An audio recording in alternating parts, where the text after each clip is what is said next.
Everybody ready? Just to remind you, we are demonstrating exercises that demonstrate gesture and flow between the structures of the individual turns and how they are structured to coordinate with each other to produce a continuity in unison. Yeah?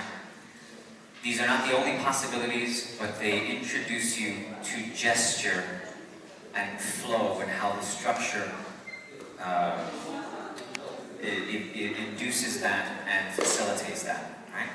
So the first exercise was the right turn, call and response. So 1 and 2 and 3, and my 3 o'clock right turn, 6 and 7. Her holding and pivoting on 1 as I arrive, 2 and 3 and 5 and 6 and 7, 8, 1, 2, 3, 4, 5, 6, 8, right, 2, 3. You see that continuity and that gesture, that flow.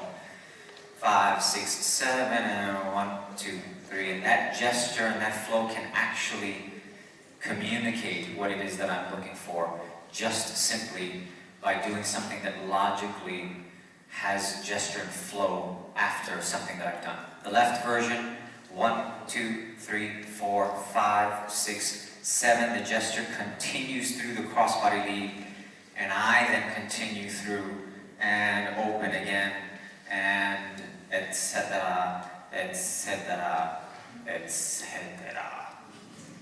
1, 2, 3, 4, 5, 6, 7, 8. 1, 2, 3, 4, 5, 6, 7, 8. 1, 2, 3, 4, 5, 6, 7. And you can play little games trying to get the person to respond correctly to whichever one you do. Hello. We're going to talk about the 3 positions in the dance.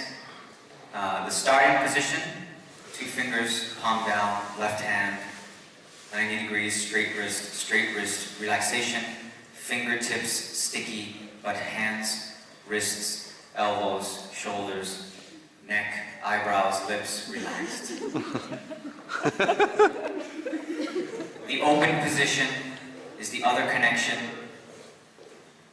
Lower back, the small of the back, the palm heel right into the groove of the spine. And my body on a slight angle, creating a nice round, organic position here. I'm a little bit closer, so I turn off to the side, and my basic step has this nice little lean to it, this little angle to it, that immediately creates roundness. Anytime the man approaches this hip, anytime, that hand has to immediately respond to the shoulder. It's a recovery, this is a recovery, this is a recovery. It is the woman's natural hug reflex.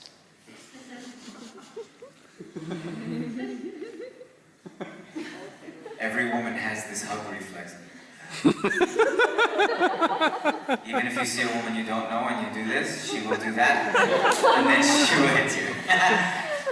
And so you have to allow that to happen. I'm never going to hold you here if I don't want to recover you. Every time we touch, that is a recovery. Get your arm out of there and on the shoulder every single time. If I'm on the front of your hip, then I want you to stop turning. If I'm on the back, it's a recovery. You finish and you get here. Yeah? Okay. And then we have the closed position where we combine the 2.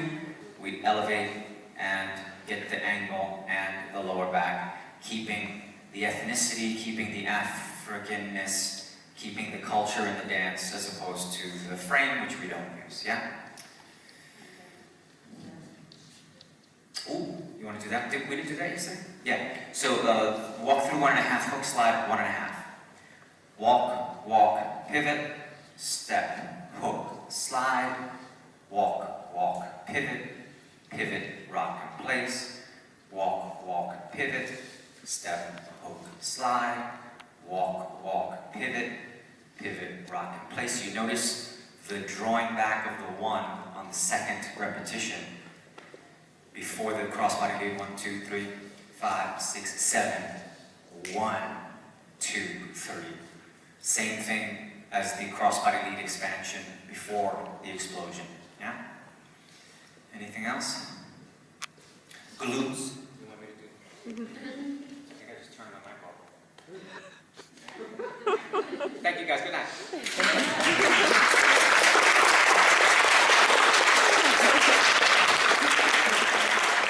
The expectation from the multiple turns is the expectation of the turn originating on 1, as opposed to the turn originating on 3. And so, when I ask for a turn originating on 3, I ask on 1, and she has 2 beats to do the neurology. When I ask for a turn on 1, I have to ask for it on 7 in order to give her the 2 beats to prepare properly for the turns. And so, we were doing this in the sense that because I want her to leave from here, I can't try to lift my hand now on 1 to give her multiple turns. The second that I lift my hand on 1, I'm telling her she's turning on 3. If I want multiple turns, even without a hand change, 1, 2, 3, 4, 5, 6, 7, she already is in a frame of mind that there are multiple turns possible and that she has to be alert to see how many turns are going to be requested. You should always assume, hello, mama, mama. You should always assume the double as a base assumption. And then you respond to the fact that there was no second turn, and you respond to the fact that there is an extra third turn. But your base assumption, there's my sexy voice again. Your base assumption is the double right turn. This base assumption is based on logically the assumption that allows you to prepare for the most possibilities. If you have an elevator that requires you to open the door before you go into the elevator. My building is an old building. It has a door that I have to open when the elevator arrives. When the elevator arrives, if I assume that there is no one in the elevator, and I approach the elevator with the assumption that there is no one in the elevator coming out, I am ill-prepared when I realize someone's in the elevator coming out. If I always assume there is someone in the elevator, and I respond from that assumption, I'm prepared for both possibilities. Does that make sense? So my base assumption puts me in a preparatory frame of mind to be able to respond to the most possibilities. If you expect that there is a single turn, it's difficult to then respond to the double.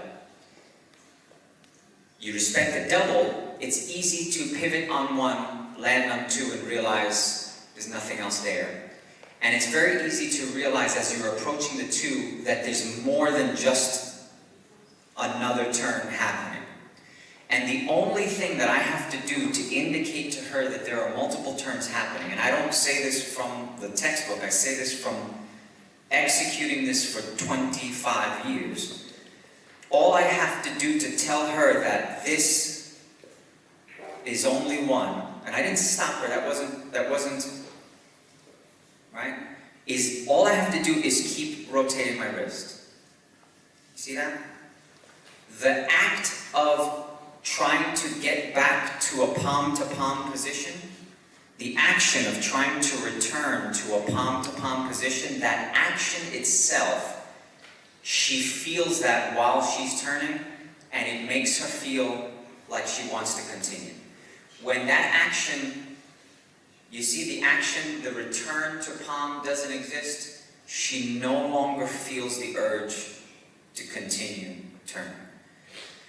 that keeps me from having to churn her to give her information.